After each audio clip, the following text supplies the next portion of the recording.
আসসালামু আলাইকুম বন্ধুরা, কেমন আছো তোমরা সবাই? আজকে তোমাদের মধ্যে নতুন একটা ভিডিও নিয়ে আসলাম। কে কে খেয়েছো এরকম সবজি আমাকে জানাবে।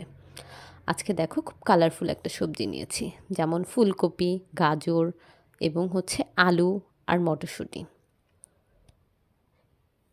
শীতের দিনে এই ধরনের সবজি খেতে কিন্তু খুব ভালো লাগে। কে কে খেয়েছো আমাকে জানাবে এরকম সবজি। দেখো সবজিগুলোকে আমি কেটে ধুয়ে সুন্দরভাবে পরিষ্কার করে নিয়েছি। এবার খুব সুন্দরভাবে এটাকে সিদ্ধ করার জন্য চুলায় আগেই একটা কড়াইতে পানি বসিয়ে দিয়েছি। পানি বসিয়ে তারপরে আমরা সবজিগুলোকে সিদ্ধ করে নিব। সবজিগুলোকে 10 মিনিটের মতো সিদ্ধ করব। 10 মিনিটের মতো সিদ্ধ করলেই আমাদের সবজিগুলো 80% সিদ্ধ হয়ে যাবে।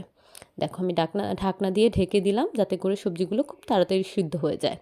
দেখো এই পর্যায়ে ঢাকনা উঠিয়ে আমরা দেখলাম যে কতটুকু সিদ্ধ হয়েছে। যতটুকু আমাদের দরকার ছিল ততটুকু সিদ্ধ হয়ে গেছে। দেন আমরা একটু চেক করে নিলাম। চেক করার পরে আমরা সবজিগুলোকে ছেঁকে নিয়েছি। পানিগুলোকে ছেঁকে নিয়ে তারপরে একটা কড়াই বসিয়ে দিলাম। চুলায় একটা কড়াই বসিয়ে দিয়ে একটু তেল দিলাম, 2 টেবিল চামচের মতো তেল দিলাম। তেল দিয়ে তেলটা গরম হওয়ার জন্য ওয়েট করব। দেন আমরা এটার সাথে অ্যাড করব পেঁয়াজ, কাঁচামরিচ এবং রসুন। পেঁয়াজ, কাঁচামরিচ, রসুনগুলো দিয়ে খুব ভালোভাবে নেড়ে চেড়ে নিব।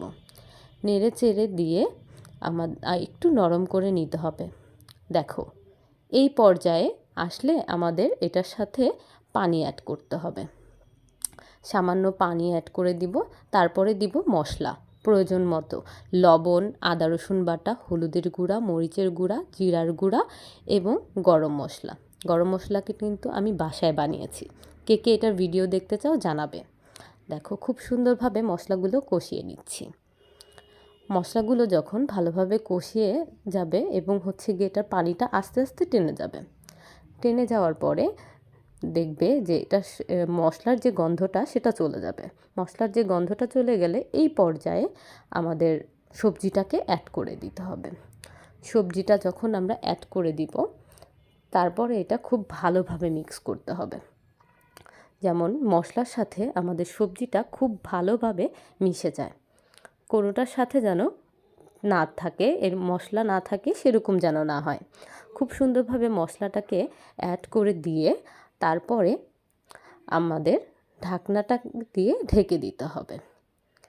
ঢাকনা ঢেকে দিয়ে আমরা আরও 5 মিনিটের মতো রাখবো। 5 মিনিটের মতো রাখার পরে দেখো আমাদের সবজিটা কষানো শেষ হয়ে গেছে। কষানোর মধ্যে কিন্তু আরও 10% আমাদের সিদ্ধ হয়ে গেছে। সিদ্ধ হওয়ার পরে তারপরে আরও 10% সিদ্ধ হওয়ার জন্য আমি কিছু পানি অ্যাড করলাম, সামান্য কিছু, যেমন 1 কাপের মতো পানি দিতে পারেন আপনারা। 1 কাপের মতো পানি দিয়ে তারপরে একটু নাড়াচাড়া করে নিব যাতে করে ভালোভাবে মিশে যায়। মিশে যাওয়ার পরে তারপরে আমরা এটা আবার ঢাকনা দিয়ে ঢেকে দিব। ঢাকনা দিয়ে ঢেকে দিচ্ছি। ঢাকনা দিয়ে ঢাকার পরে ঢাকনা খোলার পর আমরা ধনিয়া পাতা অ্যাড করে দিব। শীতের দিনে সব সবজিতেই ধনিয়া পাতাটা খুব ভালো লাগে। আমার তো ভালো লাগে, আপনাদের কেমন লাগে জানাবেন। ধনিয়া পাতা দেওয়ার পরে আমরা ঢাকনা দিয়ে ঢেকে দিচ্ছি যাতে করে ধনিয়া পাতার সাথে স্মেলটা খুব সুন্দরভাবে সবজির সাথে অ্যাড হয়ে যায়। তারপরে ঢেকে দেওয়ার পরে ঢাকনা খুলে দেখলাম আমার সবজিটা রান্না হয়ে গেছে। দেখো আমি রুটির সাথে সার্ভ করেছি। তোমরা এটার সাথে পরোটা এবং ভাতের সাথে খেতে পারো। ধন্যবাদ আমার ভিডিও দেখার জন্য।